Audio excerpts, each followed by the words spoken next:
ሰላም ጤና ይስጥልኝ ውድ የሰበር ቤቶች ተከታታዮች፣ ዛሬ እጅግ በጣም ተመራጭና ቆንጆ ሳይት አካባቢ በጃክሮስ ሜታ ከዋናው አስፓልት ጥቂት ሜትሮች ብቻ ርቆ የሚገኝ አዲስና ማራኪ ቪላ ቤት ይዘንላችሁ መጥተናል። ይህ ቤት በአጠቃላይ 230 ካሬ ሜትር ላይ ያረፈ ሲሆን ለየት የሚያደርገው በጀርባው የራሱ የሆነ G+1 ሰርቪስ ያለው መሆኑ ነው። በአጠቃላይ 4 መኝታ ቤቶች፣ 3 መታጠቢያ ቤት፣ 2 ሰፋፊ ሳሎን፣ 3 ዘመናዊ ኪችኖችን አሟልቶ የያዘ ምርጥ አማራጭ ነው። አሁን የቤቱን ውጫዊ ገጽታና አጠቃላይ የውስጥ ክፍሎቹን በዝርዝር አሳያችኋለሁ።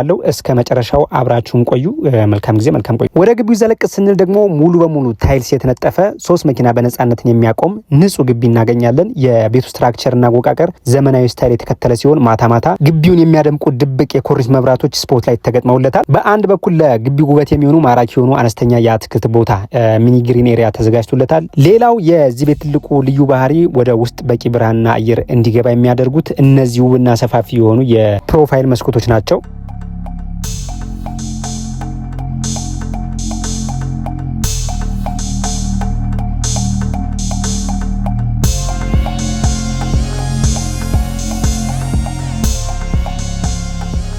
ወደ ውስጥ ስንዘልቅ መጀመሪያ የሚያጋጥሙንን ይህን እጅግ በጣም ሰፊና ውብ የሆነ ሳሎን ነው።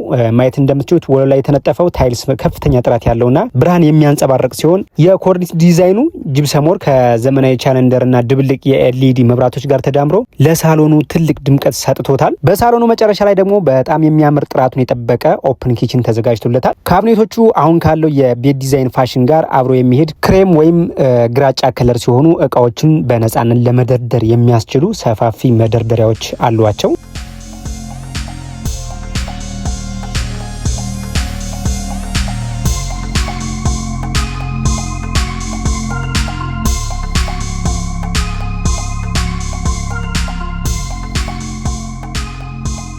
እዚህ ጋር ሳሎኑ ላይ የምናገኘው እንግዶች ወይም የቤቱ ነዋሪዎች ወደ ዋናው መታጠቢያ ቤት ሳይገቡ እዚሁ ሳሎኑ አጠገብ በነጻነት እጃቸውን እንዲታጠቡ ተደርጎ በዘመናዊ ስታይል ነው የተሰራው። አሁን ደግሞ ወደ ዋናው መኝታ ቤት ወይም ማስተር ቤድሩም እየገባን ነው። ክፍሉ በጣም ሰፊ ከመሆኑ በላይ ልክ እንደ ሳሎኑ ሁሉ ቀኑን ሙሉ ብርሃን በደንብ እንዲያገኝ ተደርጎ በትልቅ የፕሮፋይል መስኮት የተዋቀረ ነው። ወለሉ ላይ ያለው የታይል ምርጫና ጂፕሰም መብራቶች ዲዛይኑን ይበልጥ ሞቅ ያለና ለእረፍት ምቹ ያደርጉታል። እዚህ ጋር ደግሞ ከግድግዳ እስከ ግድግዳ ከኮርኒስ ወይም እስከ ኮርኒስ ወለል ድረስ የተዘረጋ እጅግ በጣም ሰፊ የልብስ ቁም ሳጥን አለው። የከለር ምርጫ የቤቱን ዘመናዊነት የጠበቀ ሲሆን በርካታ ልብሶችን እና እቃዎችን በንጽህና ለመደርደር የሚያስችል ሰፊ ቦታ ወይም ስፔስ አለው ማለት ነው።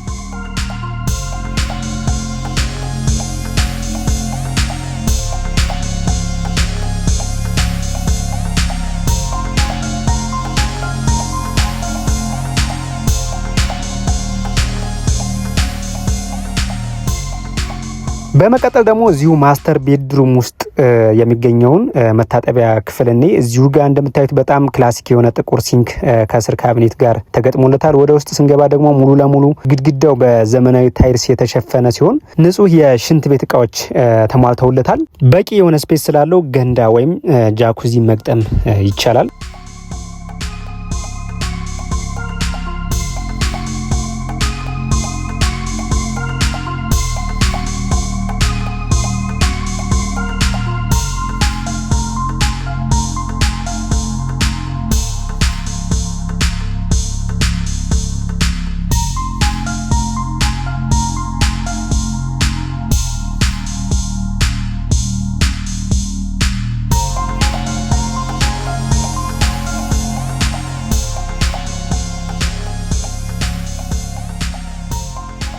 በመቀጠል ደግሞ እዚህ ጋር ሁለተኛውን መኝታ ክፍል እንመለከታለን። ክፍሉ ለልጆች መኝታ ክፍል ወይም ለእንግዶች በጣም ተስማሚ ሰፊ ቦታ ያለው ነው። ልክ እንደ ዋናው መኝታ ቤት ሁሉ ይሄኛውም ክፍል የራሱ የሆነ የብርሃንና የአየር የሚያስገባ መስኮት አለው። ቆንጆ የሆነ ቁም ሳጥንም እንደምትመለከቱ ተገጥሞለታል።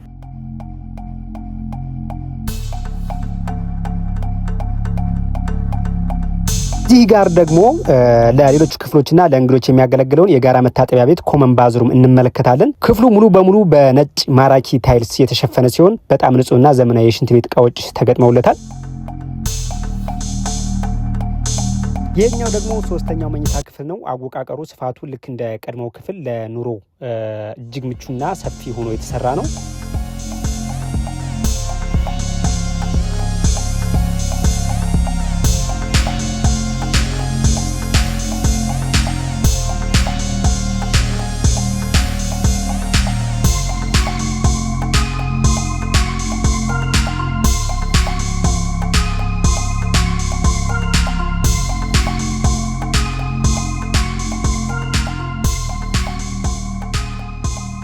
አሁን ደግሞ በቀጥታ በስተጀርባ በኩል አልፈን የምናገኘው የዚህን ቤት ዋነኛውና እጅግ በጣም ሰፊውን የሆነውን ዋናውን ኪችን ነው የምናገኘው። ይህ ኪችን ለስራ በጣም ሰፊና ምቹ ቦታ ያለው ሲሆን ወለሉና ግድግዳው በቀላሉ የሚጸዳ በሚመች ዘመናዊ ታይልስ የተሸፈነ ነው። በግራና በቀኝ በኩል በጣም በርካታ የሆኑ ጥራታቸውን የጠበቁ ዘመናዊ ኪችን ካቢኔቶች ተገጥመውለታል። ለፍሪጅ ለኦቨንና ለተለያዩ የወጥ ቤት እቃዎች የሚሆኑ ቦታዎች በጥራዝ የታሰበባቸው ሲሆኑ እቃዎችን በነጻነት በብዛት ለማስቀመጥ የሚያስችል ሰፊ መደርደሪያ አላቸው።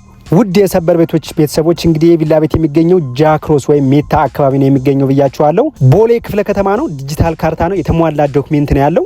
የውሃ ነገር አያሳስብም። በሳምንት 5 ጊዜ ያለ። ከዛ ውጭ ከላይ 2000 ከታች 2000 ሊትር የውሃ ታንከር አጠቃላይ 4000 ሊትር የውሃ ታንከር እናገኛለን። አሁን ደግሞ በጀርባ በኩል በሰርቪሱ በኩል የሚገኘውን አንደኛ ፍሎር ላይ ያለ አንድ ሳሎን፣ አንድ መኝታ ቤት፣ አንድ ኪችን እና አንድ መታጠቢያ ቤት እናገኛለን። ራሱን የቻለ እንግዲህ እዚህ ጋር ለአንድ አባወራ መሆን የሚችል ማረፊያ ነው የምናገኘው ማለት ነው። ውድ የሰበር ቤቶች ቤተሰቦች እንግዲህ የጃክሮስ ቪላ ቤት ባጭሩ ይህንን ይመስላል። ቤቱን በአካል መታችሁ ማየት ወይም ለመግዛት የምትፈልጉ ሰዎች አሁኑ ስክሪን ላይ በሚታየው ስልክ ቁጥር ደውላችሁ እኛን ማናገር ትችላላችሁ። የዚህ ቤት ዋጋ 38 ሚሊዮን ብር ነው። ቀርባችሁ መደራደር ትችላላችሁ። ዲጂታል ካርታ አለው። ቪዲዮውን ላይክ ማድረጋችሁና ለሌሎችም ሰዎች እንዲደርስ ሼር ማድረጋችሁን አትርሱ። በሌላ ቤት እስክንገናኝ ቻው ቻው።